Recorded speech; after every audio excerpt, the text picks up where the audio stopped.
देश के भावी आईएएस पीसीएस अफसरों को मेरा सलाम। दोस्तों, स्वागत है आपका हिंदी में आईएएस पीसीएस चैनल में। दोस्तों, यदि आप हिंदी मीडियम से आईएएस पीसीएस की तैयारी कर रहे हैं तो द हिंदू के एडिटोरियल्स हिंदी में आपको नहीं मिलते होंगे। इसलिए द हिंदू के एडिटोरियल्स का एनालिसिस करके मैंने हिंदी में आपके सामने रखने का प्रयास किया है।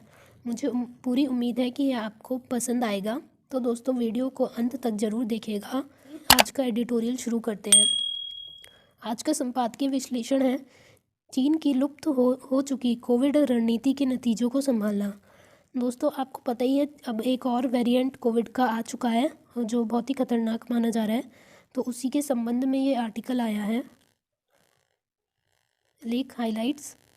मुख्य भूमि चीन स्वास्थ्य आपातकाल में एक महत्वपूर्ण दौर से गुजर रहा है जो 2020 के शुरुआती दिनों की तुलना में सार्स कोव 2 के मूल देश के रूप में अधिक गंभीर है।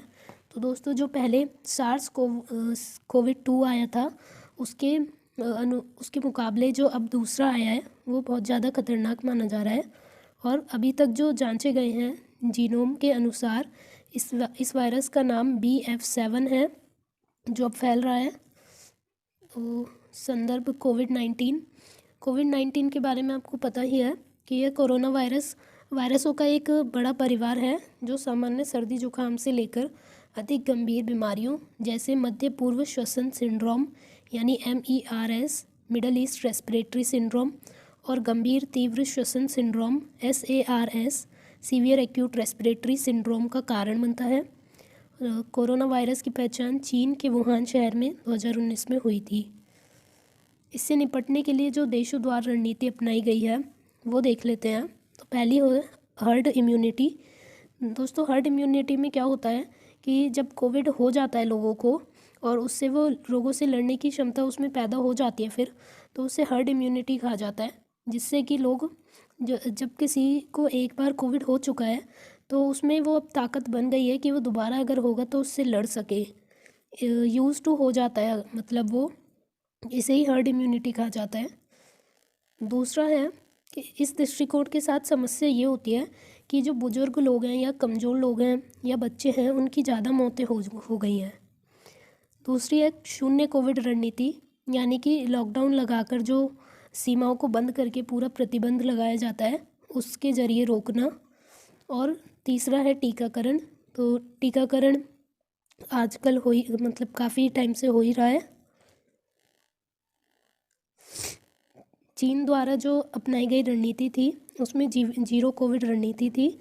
उसने काफ़ी ज़्यादा लॉकडाउन लगाया था और इसने बेहतर टीकों और मजबूत स्वास्थ्य प्रणालियों के बिना चीनी आबादी को वायरस के प्रति अपेक्षाकृत अधिक संवेदनशील बना दिया था।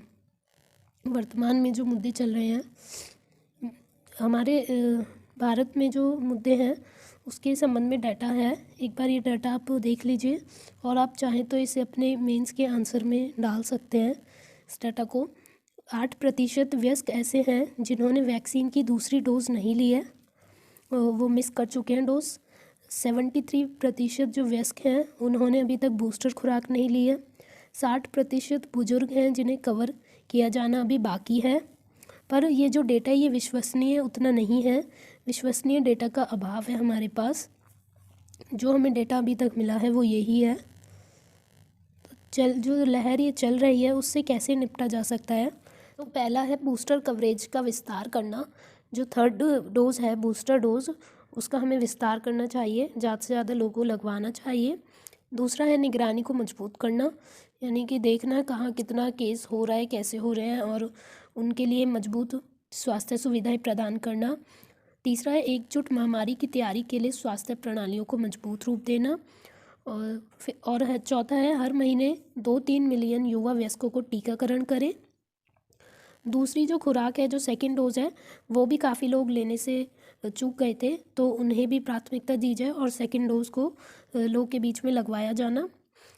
ये इसमें दिए गए थे आर्टिकल में। अब दोस्तों, यदि आपने अभी तक चैनल सब्सक्राइब नहीं किया है तो चैनल सब्सक्राइब कर लीजिए। यहाँ आपको डेली द हिंदू के एडिटोरियल्स हिंदी में मिलते हैं। आगे का रास्ता देखते हैं। यह प्रतिबिंबित करने, स्थिति की समीक्षा करने और संभावित लहरों का जवाब देने का समय है जो देश और क्षेत्रों के भीतर भिन्न होगा। चीन में आनुवंशिक विविधताओं को ट्रैक करना और बाकी दुनिया में लोगों की संक्रामकता और उग्रता का अध्ययन करना। तो जो चीन में जीनोम सीक्वेंसिंग के माध्यम से आ रहा है ये वेरिएंट, उसके बारे में हमें पता करना चाहिए, उसके बारे में पढ़ना चाहिए और उसे कैसे बचा जा सकता है। तीसरा है कि सरकार द्वारा उठाए गए सक्रिय उपाय उचित हैं, जिनमें उच्च स्तर की प्रतिबद्धता और कार्यक्रम की समीक्षा शामिल है। चौथा है जीनोम सीक्वेंसिंग में निरंतर उन्नत प्रयास नए रूपों पर समय पर जानकारी प्रदान कर सकते हैं। हमें जीनोम सीक्वेंसिंग में जो अलग अलग वेरिएंट आ रहे हैं उनके ऊपर जानकारी जुटानी चाहिए। पांचवा है प्रकोप से जुड़ी तबाही के बजाय लचीली संरचना और मानव संसाधनों का बेहतर विकल्प ढूंढना चाहिए। यह विभिन्न क्षेत्रों में साझा डेटाबेस और निगरानी बनाने और नए समाधानों की पहचान करने का समय है। तो हमें एक डेटाबेस बनाना चाहिए और उन पर निगरानी रखनी चाहिए ताकि उसके मूल कारण समझे जा सकें और उसे रोका जा सके। सरकार को दीर्घकालिक स्थायी समाधान बनाने के लिए समुदायों के साथ भी साझेदारी करनी चाहिए, अलग अलग कम्युनिटीज़ के साथ उसे जुड़ना चाहिए और जोखिम कम करने वाली आदतों और दृष्टिकोणों को बढ़ावा देने और बीमारी के खतरों का जल्द पता लगाने और रोकथाम का समर्थन करने के लिए सामुदायिक जुड़ाव भी महत्वपूर्ण है। लोगों के साथ भी हमें कोलैबोरेट करना पड़ेगा सरकार को, ताकि रोका जा सके। इसमें केवल एक तरफा सरकार का योगदान अगर रहेगा तो ये पूरा नहीं हो पाएगा। लोगों को भी अपनी भागीदारी निभानी होगी और उन्हें भी अपना सहयोग देना होगा। तो दोस्तों आज का यहाँ पे एडिटोरियल समाप्त होता है। अभ्यास के लिए एक प्रश्न देखते हैं। कोविड-19 महामारी ने दुनिया भर में अभूतपूर्व तबाही मचाई है। हालांकि संकट पर जीत हासिल करने के लिए तकनीकी प्रगति का आसानी से लाभ उठाया जा रहा है। महामारी के प्रबंधन में सहायता के लिए प्रौद्योगिकी की मांग कैसे की गई, इसका विवरण दें। ये यूपीएससी 2020 का क्वेश्चन आपके सामने है और 200 शब्दों में लिखना है, 10 अंक का है। दोस्तों पिछली वीडियो में मैंने आपको एक प्रीलिम्स के लिए प्रैक्टिस एमसीक्यू दिया था, तो उसका सॉल्यूशन आज देख लेते हैं। यदि आपने वो वीडियो नहीं देखा है तो लिंक डिस्क्रिप्शन बॉक्स में दिया गया है, आप वो वीडियो पहले देख लीजिए, उसका एमसीक्यू एक बार पढ़ लीजिए, तभी आपको ये समझ में आएगा। तो उसका जो ऑप्शन है वो सी सही है, यानी 1 और 3 जो कथन था पहला तीसरा वो सही है। कथन विश्लेषण देख लेते हैं।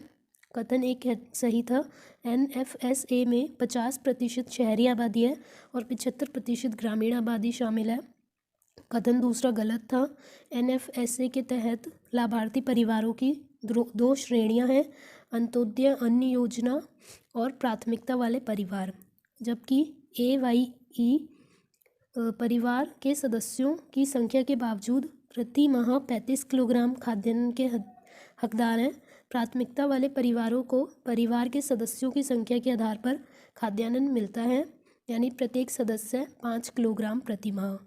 और कथन 3 सही था, हकदार खाद्यान्न या भोजन की आपूर्ति नहीं होने की स्थिति में पात्र लाभार्थियों को खाद्य सुरक्षा भत्ता देने का प्रावधान है। इसके अलावा जिला शिकायत निवारण अधिकारी द्वारा अनुशंसित राहत का पालन करने में विफल रहने की स्थिति में राज्य खाद्य आयोग द्वारा लोक सेवक या प्राधिकरण पर जुर्माना लगाने का प्रावधान है। तो आज का प्रैक्टिस क्वेश्चन देख लेते हैं। दोस्तों आपको इसका आंसर कमेंट में बताना है।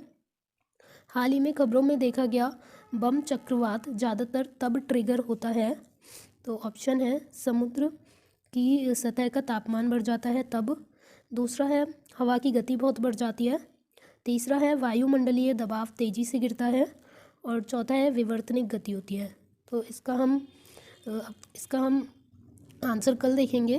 कल की जो वीडियो आएगी आप तब तक कमेंट करिए अपना आंसर।